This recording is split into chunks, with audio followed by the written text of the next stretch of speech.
everyone, I'm here today to share Globe Thailand empowering students in climate and earth system science, learning and research.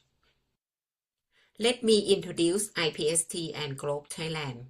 IPST stands for the Institute for the Promotion of Teaching Science and Technology under the Ministry of Education, has served as Globe Country Coordinator since 1999. This year marks our 25th anniversary. We support student research by organizing science camps and educator training with help from our university network. Students use Globe protocols to collect data, conduct research, and share results with their communities. We provide three main platforms for students and teachers to share their work. Globe SRC, TJWP for Water Innovation Projects, Globe TSS, where teachers showcase their best practice. Selected students also present their work at regional events, Globe IVSS, and Globe Annual Meeting. To strengthen Earth system science and climate education, IPST has built a strong network. 20 universities across Thailand working together on-site and online educator and school training. We develop learning materials on Earth system science, climate change learning activity, and tools like cloud chart and clinometer, helping students conduct local research while building skills in data collection, analysis, collaboration, and communication. Since 2008, we have hosted annual student research competition. In this year, 65 projects from 51 schools showcase real-world solutions by students taking environmental action. We also host Globe campaign throughout the year, like Earth Day and World Water Day, to promote environmental awareness. In our latest Globe Student Challenge Award, over 1,500 participants from 62 schools submit creative work under the theme Learning, Adapting, and Responding to the Climate Crisis with Globe. IPST also organized a Globe expedition called Climate Ready Education and Action Initiative with Globe, supported by UNICEF Thailand, to help young students better understand and cope with the climate change. Through Globe protocols, students collect environmental data and analyze it, developing essential skills like critical thinking, problem solving, creativity, communication, and collaboration, aligning with 21st century skills. They also share their findings with local communities, which strengthen their engagement and environmental awareness. From these 2 years on Globe SRC, we saw strong interest in climate-related topics. Projects on carbon credit using T-high protocols increased by 86%. Biodiversity study increased by 91%, while topics like Earth system science, mosquito, and microplastics saw a slight decline. This shift highlights how students are applying interdisciplinary approach to explore and respond to pressing climate issues. Here are two inspiring student research examples. One project from northern Thailand explores soil fertility and carbon storage in bamboo forests.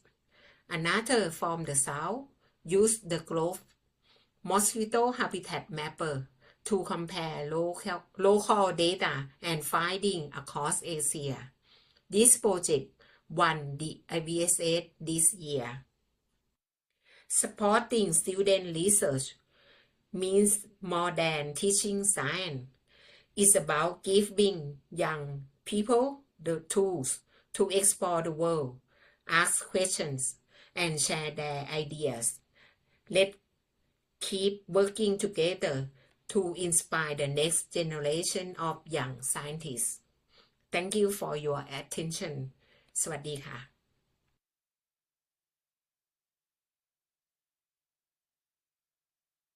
Hi, today I'm presenting for the annual meeting, and the presentation is Science in Action, Growing Student Research and Environmental Data in Globe LAC from the beginning of the program, with emphasis in 2014 till now, and the role of the Trees Within LAC campaign in the spring.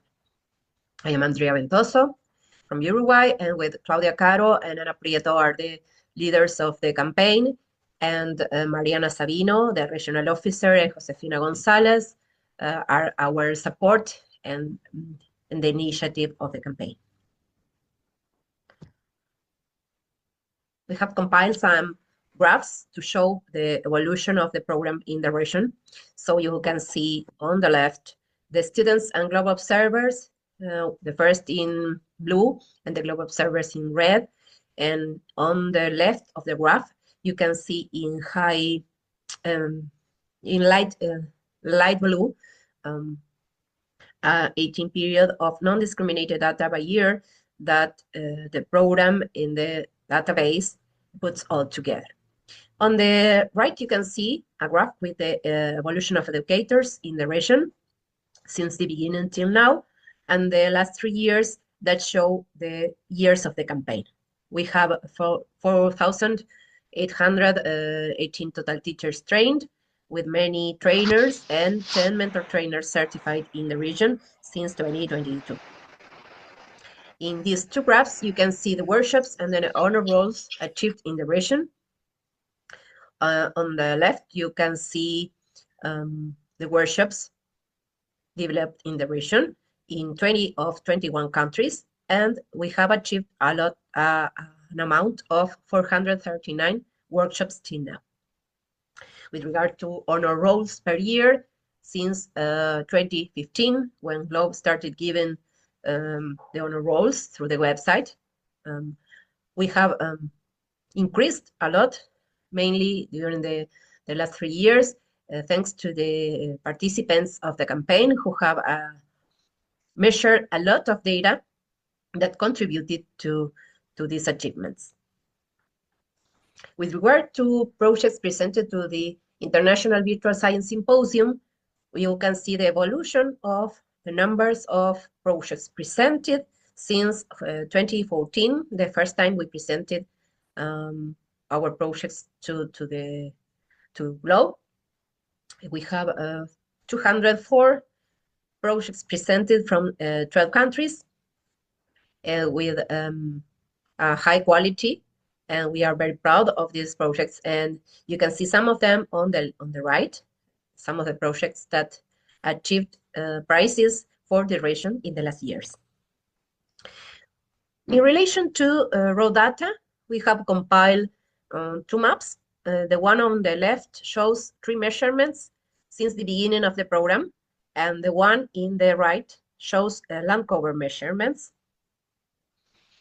And one of our more popular protocols, that is clouds, and I think in the whole world, we have compiled, we have achieved a lot of data with these protocols, more than 2,790,000 cloud measurements. And for this purpose, we have elaborated some tutorials in English, in Spanish, and in Portuguese, as in many other protocols. With regard to these spheres, in this graph, you can see hydrosphere and pedosphere measurements since the beginning of the program. We have more than 200,000 data. And in the right, you can see a graph showing the evolution of data taken during all these years since 2014.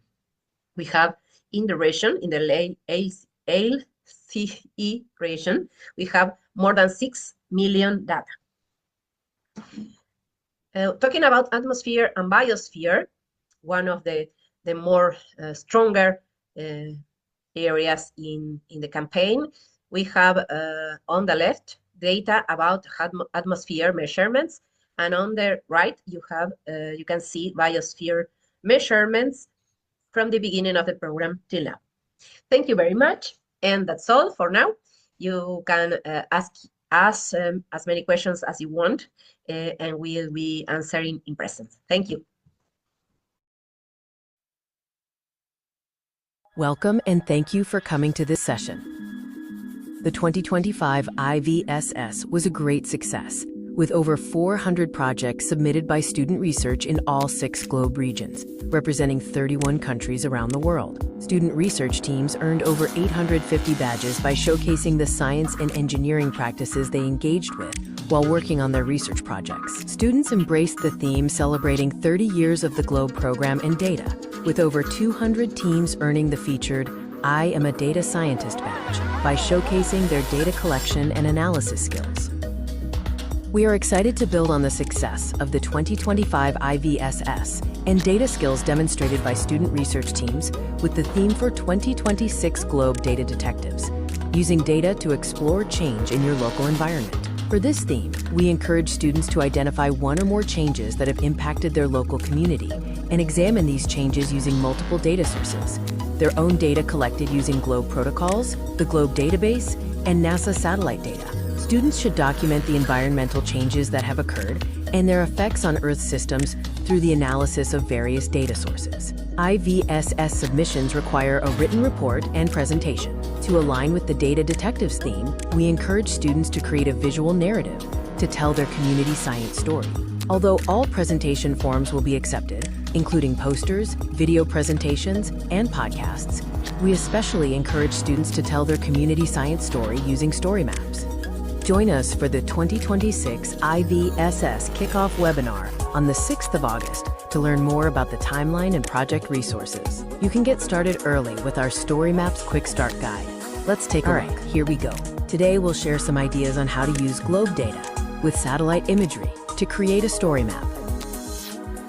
Story maps are immersive digital narratives that combine maps, text, images, and multimedia to tell stories about our world. They are powerful tools for communicating complex information in an engaging and accessible way.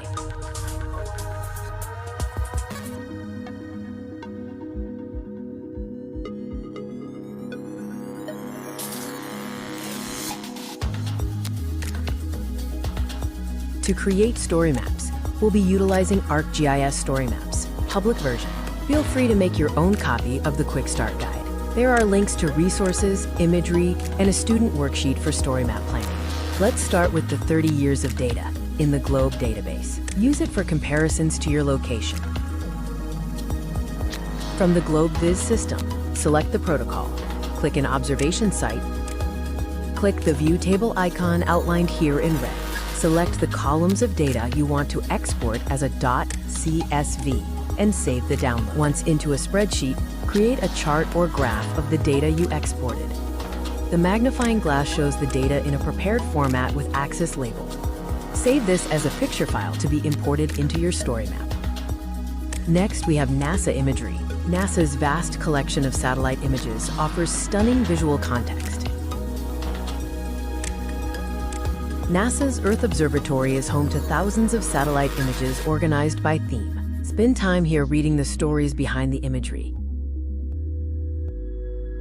The National Oceanic and Atmospheric Administration provides critical data on oceans, weather, and climate. All these incredible resources come together seamlessly within the new ArcGIS StoryMaps platform. This platform is designed to be user-friendly, offering intuitive tools for integrating maps, text, and multimedia. You can upload your data screenshots along with complementary NASA imagery. Here's a quick promo video. You have stories to tell and want the world to know. Now there's a new digital storytelling tool like no other. Introducing StoryMaps. Express yourself. Share your ideas and experiences any way you want. It gives you the ability to explore what you love and show what you're passionate about.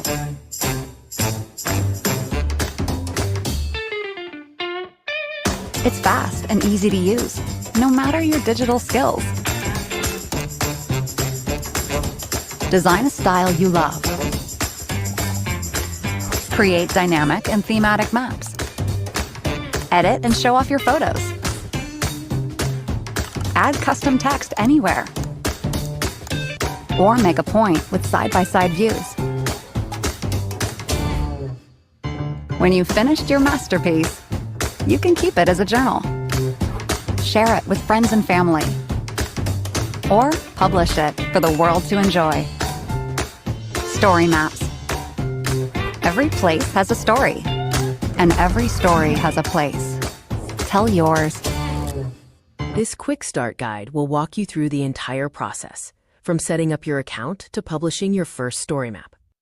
That wraps up our quick introduction to using globe data with imagery in StoryMaps. We hope the guide is useful and helps your students tell their research story for IVSS submissions. Don't forget to download your own copy of the Quick Start Guide and customize it for your purposes.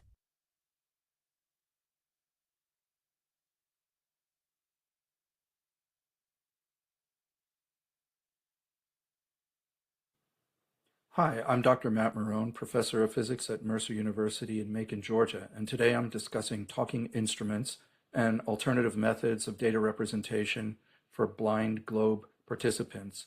A little later, we'll be joined by one of my research students, Madison Hill. So for me, globe is about getting students to make measurements and learn how to interpret those measurements. But how do you make a measurement or read an indicator if you're blind? And how do you interpret a graph if you can't see it? For us, the way to solve that problem is to shift the sensory mode. So we're shifting from visual to auditory. And here I'm going to demonstrate some software and sensors that we've developed in order to do that. You can see that it uses very large fonts. Some of our students are low vision and they can use it on a large screen, and some are completely blind. So let's listen to what it sounds like. 21.5 Celsius. Humidity. 57.6%. Temperature. 21.5 Celsius. Humidity. 58.0%. You can see the humidity is rising. That's because I just blew on the sensor. And let me show you another feature of this software. If you have your instrument indoors and you bring it outside to make a temperature measurement, it's going to take some time to come to equilibrium, and the software detects that. Speaking. Temperature. 21.7 Celsius. Stable. Humidity. 57.6%. So you heard what it did there. It added the word stable at the end to indicate that the temperature has stabilized. Now, let's look at a method of interpreting the data. 21. So here is a sonification program that we've been working on. And what this does is it takes data from either our devices or from someplace like Weather Underground that stores historic data. And so I'll play that for you.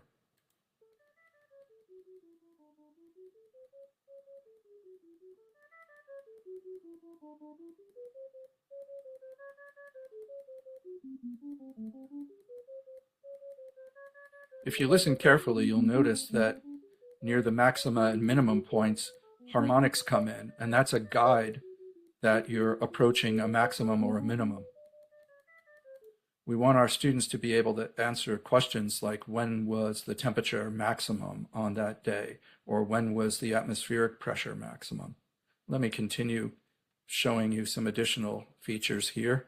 So you can stop the program, you can pause it, and then you can actually hear what the numerical values are. Pausing. Pressure. 100.17 kilopascal. At 10:53:0. On 6/8/2025.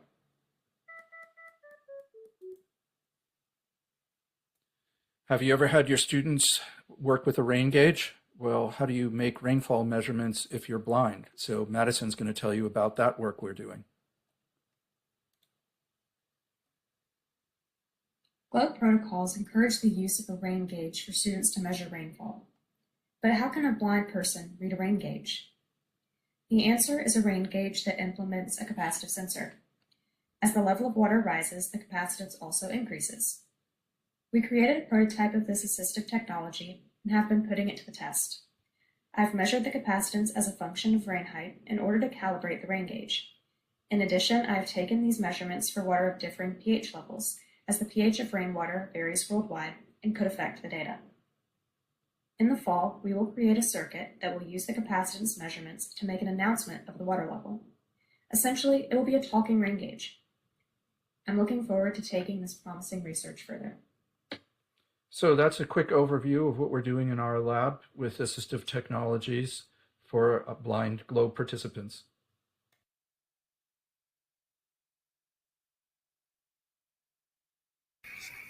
Good afternoon. My name is Cynthia Medansky, and I'm an instructional coach in Toledo, Ohio. I'm going to chat with you about the curiosity-driven student research we do in kindergarten through 8th grade. My school is a Title I building in an urban district. As an instructional coach, I am a Globe-trained educator, and I guide teachers with varying levels of experience through the process of integrating Globe into their instruction. Our STEM identity is being in sync with nature, and we have a building-wide set of core values that we integrate into daily instruction. The Globe program fits in perfectly with our STEM identity and core values. The critical first step in student research is using our core value of curiosity. This is an example from a 3rd grade classroom with a teacher who was new to the building with no Globe training. I chose to co-teach this unit with her to help her become comfortable using inquiry and the Globe program. We began with a walk through our school prairie. We supported students to make I observe statements, which we charted outside. Students saw things like leaves and holes on the ground, they heard birds, and felt the wind. When we returned to the classroom, students generated a list of I wonder questions. At this point, all questions from students are valid. This technique empowers students to eventually develop their own research question. The teacher and I reflected on the I observe and I wonder responses and looked for a common theme that could be turned into student research. For students who are around 8 years old, we need to scaffold their thinking to help narrow down what they observed and wondered about. We chose to focus on the highlighted observation. Students noticed a brand new paved walking path that connects our elementary school prairie to a high school behind our campus. Knowing about some Globe protocols and campaigns, I wanted students to pay close attention to the 3 I wonder questions that are highlighted. What is the temperature and how hard is the wind blowing? Will it snow on our prairie in the new paved path? And will the new paved path change anything in our prairie?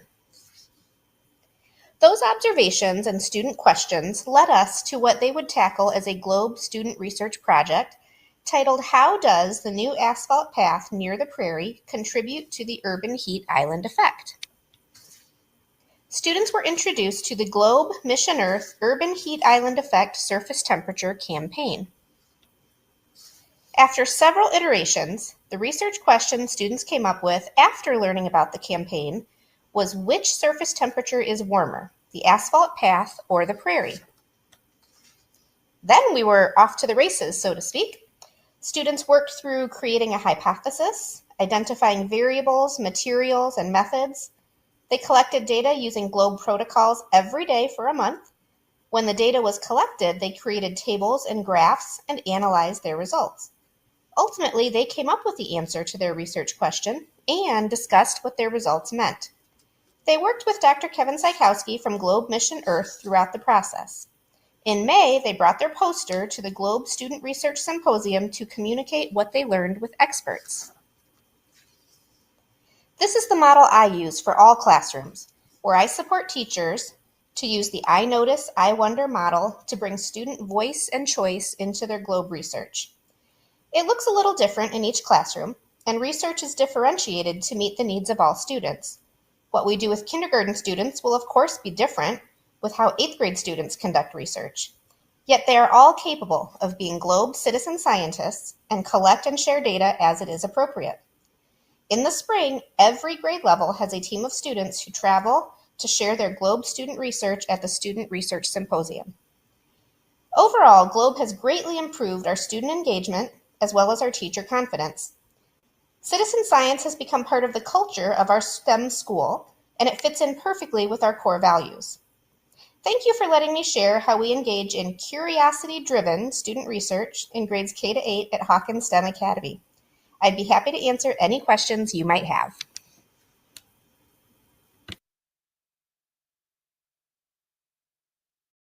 Great. So I think that was all of our presentations that were pre-recorded. So now we're actually going to open this up for a live Q&A with all the presenters who are here.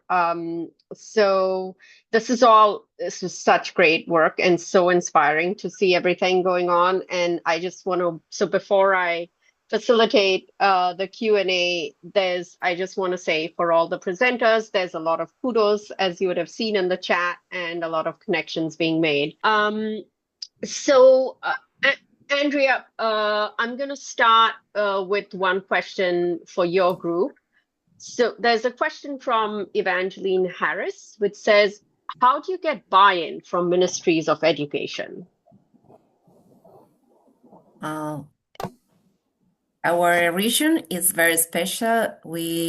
Many of the countries don't have the Globe coordination in the Ministry of Education.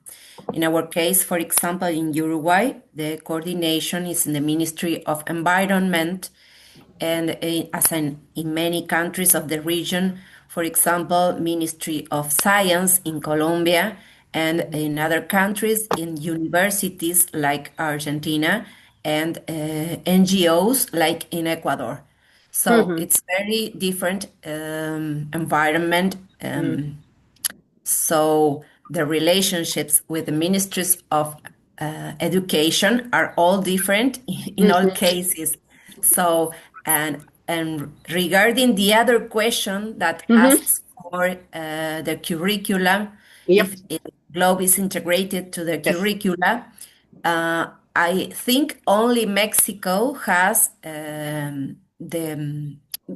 Globe integrated into the curricula in their country. Most of the countries don't have as a curricular topic, a subject, Globe. So it is implemented informally or after school, in programs after school that promote science in the schools. Great. Thank you, Andrea, for taking both of those questions. And I think what's key to what you're saying is relationships are important.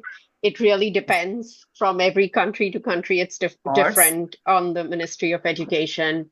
And then, like you're saying, I think integrating curriculum is something I know a lot of regions think about, and a lot of countries, consider. It's not so easy. It's not.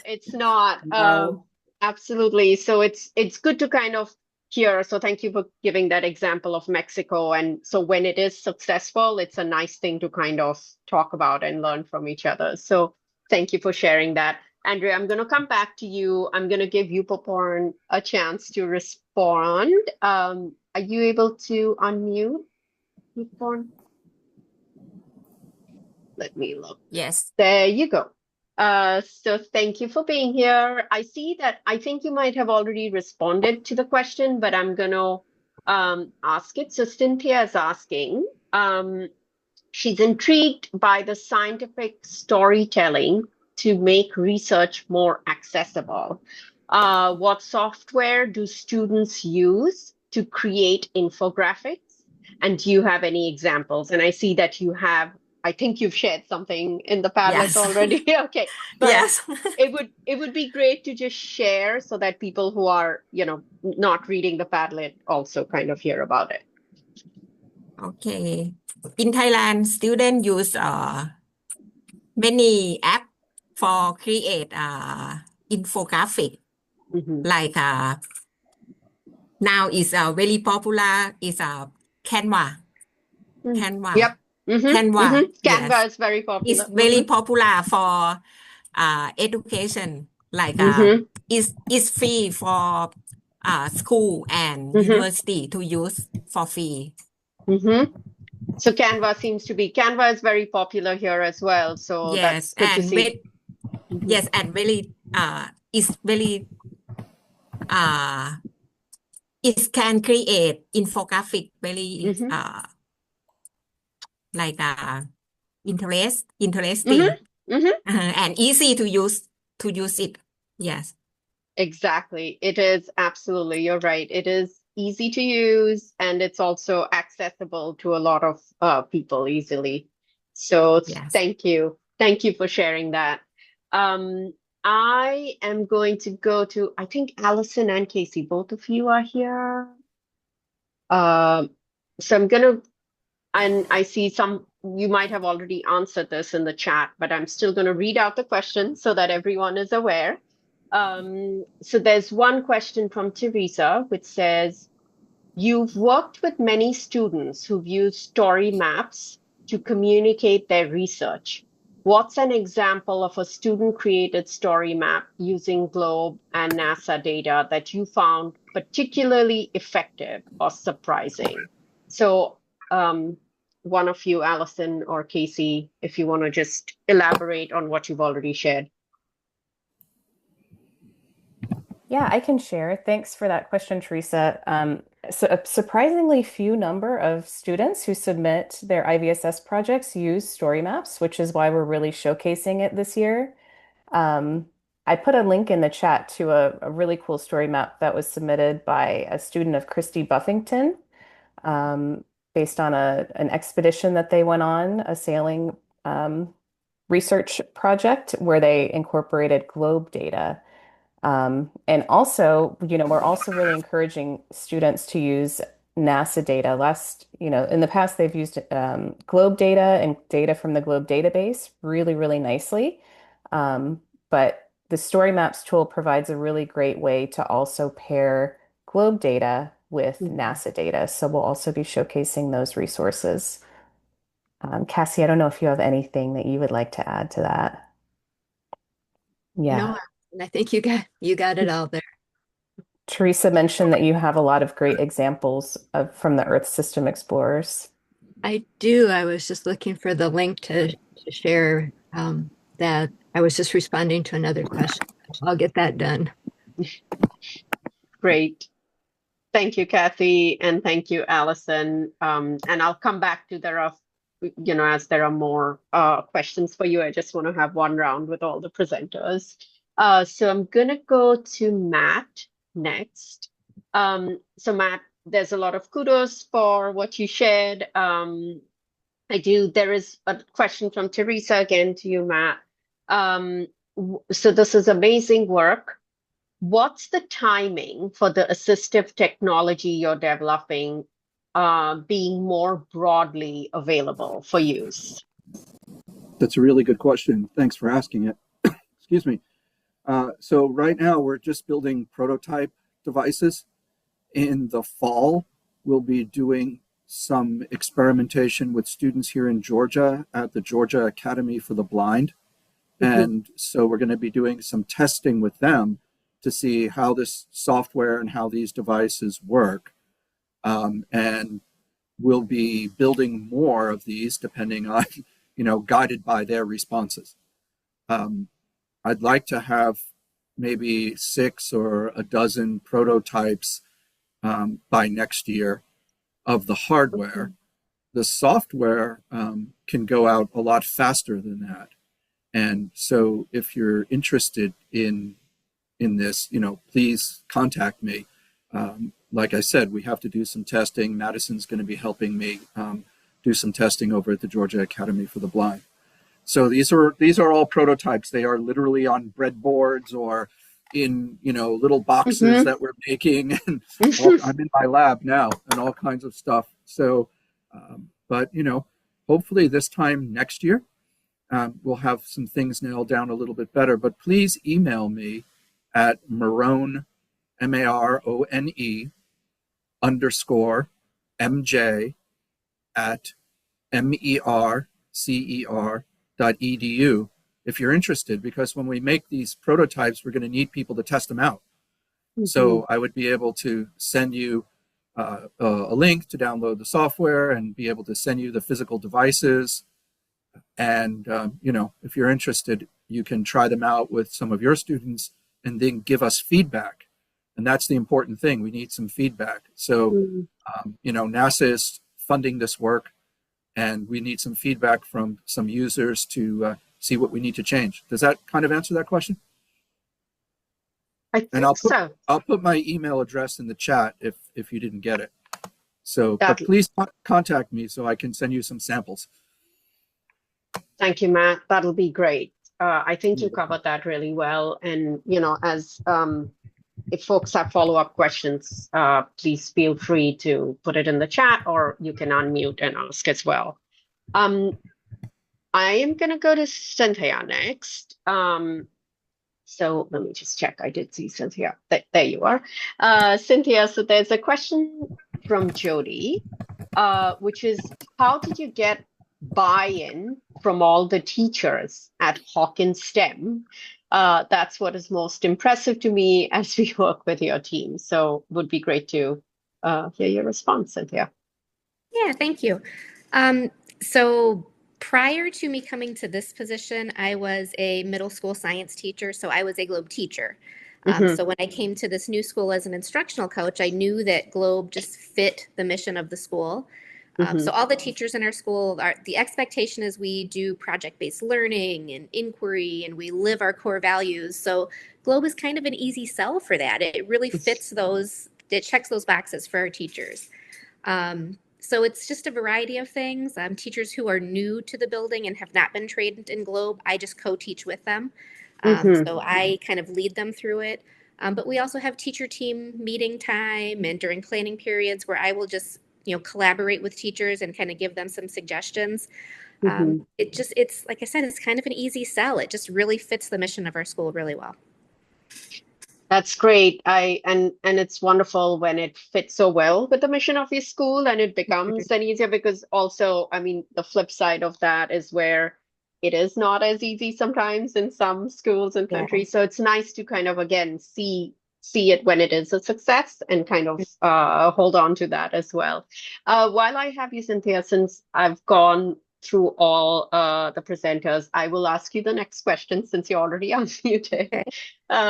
So it's a question from, I think, Rosa. How do you balance the students' interest with aligning the selected research question with learning objectives? So in other words, some students were interested in temperature changes, so the selected research question aligned with their interests. However, other students were interested in insects. So do you have any advice or tips on how to ensure all students feel supported to their unique interests?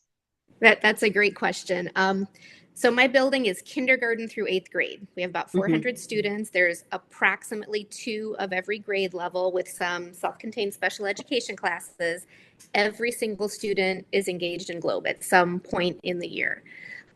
With our kindergarten through 3rd grade, so our youngest students, we tend to do it as a class project. So the students all come up with their list of I notices, they come up with their list of I wonders, and then we kind of, as the teachers, we kind of zoom in and we scaffold, okay, this is the direction we're going to go in. And that's for kindergarten through 3rd grade. They just need a little bit more of that support. We'll find ways, if they know we're noticing insects, we'll find ways to make sure we circle back to that. We may not do a whole Globe project on that, but we'll circle back to those curiosities. When students get to grades 4 through 8, they're coming up with their own research question. So they've done it enough as a class with the teacher guiding you through it the first few years at our school that by the time they get to 4th, 5th, 6th, 7th, and 8th grade, they're coming up with their own research questions, still using the observe and wonder model, but they're going to come up with a group of 2 or 3 students in a team, and they'll take it their own direction. It won't be a class project anymore. Great. Thank you for that. And just a quick question, are the demographics urban or rural for? We are urban. We're Urban. a big city in Ohio, Title I urban district. Great. Thank you, Cynthia. So I'm going to go back to Matt, if that's okay, Matt. There's one more question. There are a few more questions. I think you might have answered some of this, but I'm just going to go through and see. So Matt, this feels like a little bit more in the future. I know you talked about prototypes that you're developing, but are there plans for implementing workshops where you or your students can teach or mentor other students in building these devices?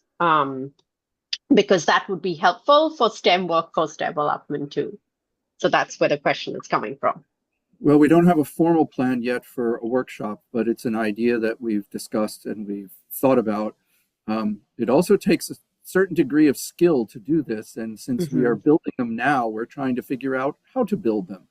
You know, I have an entire machine shop at my disposal and all kinds of equipment.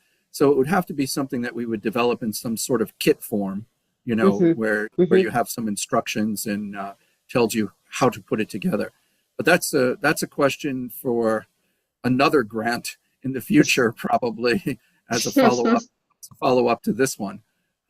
But, you know, literally at the moment, we are figuring out how to do it and to make it work.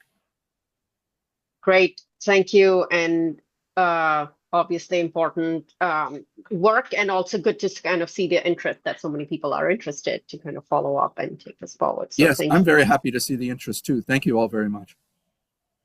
Great. So I am going to go to, I know, Cassie, you've been answering some questions in Padlet. So I'm going to look, there's a question from Cynthia, which is, I would like to add visual narrative using StoryMaps this year. Are they appropriate for primary grades? Are there lesson plans for teachers to learn the platform and guide young students? So Cassie, I know you've answered, but would be great so that if anyone's not looking at the Padlet to respond to that one. Right now, I'm not aware of any specific elementary lesson plans, but I think the upper elementary kids would be able to, in general, it's basically a fill in the blank. StoryMaps gives you a template and you just put a heading, you put the author, which would be yourself, and then the plus sign that's right beside each of the different sections. You can insert text, you can insert graphics. And I recommended using a screenshot of data because right now the free version doesn't let you import a CSV as far as I'm aware of. But you can hyperlink to different other websites that maybe are hosting data that you're using or want to look at. Great. Thank you, Cassie. I am going to go to Andrea.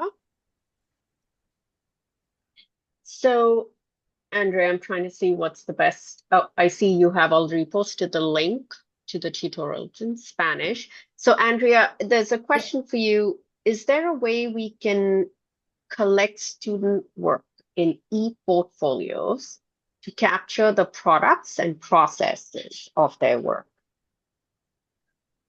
Well, the projects, the IVSS projects are in the website. You can find them under the country or the year, of course. And another thing I wanted to mention is that about the tutorials that are linked in the website, and they were elaborated in the frame of the Trees Within LACA campaign. So they were added year by year in these 3 last years, and they were translated to the other languages in order to reach the whole community, because we have many languages as Dutch, English, Portuguese, Spanish in the region, so we have to reach all of them. Thank you. This is Evangeline Harris Stefanakis. Hi, Evangeline. Oh, hi. Nice Rarely to meet another Evangeline. Yes.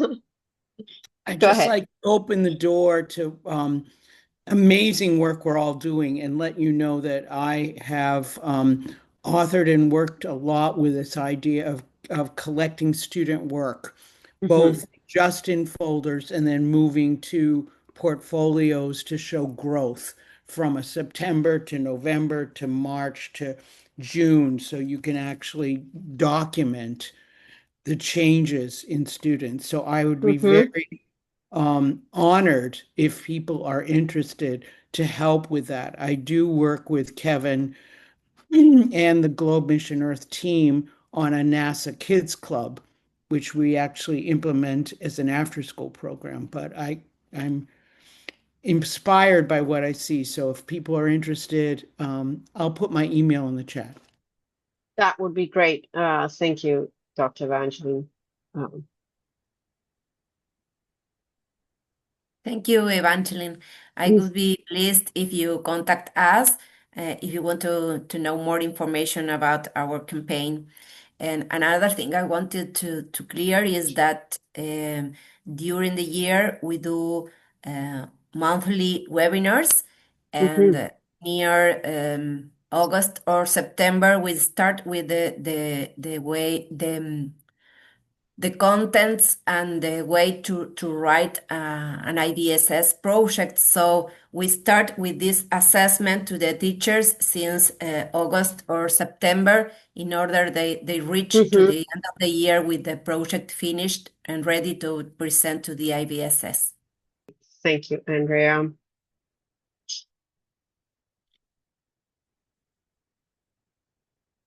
Any other, this is again, yes, to Jillian's point, that this is really great work and important work and impressive to see everything that's happening with student research, and really makes us feel proud to be part of the Globe community. And I know we have just a few seconds. Teresa, you have about 30 seconds or 52. I put a comment in the Padlet, Matt. When you're ready to scale up, public libraries, many of them have maker spaces, and that might be a way that you could get this out more broadly. Thank you. Great. Thank you, Teresa. And this Padlet is open, so if you all want to continue sharing resources and connect with each other through the Padlet, so we will keep this open for you all to do that as well. So with that, thank you all so much for being here today.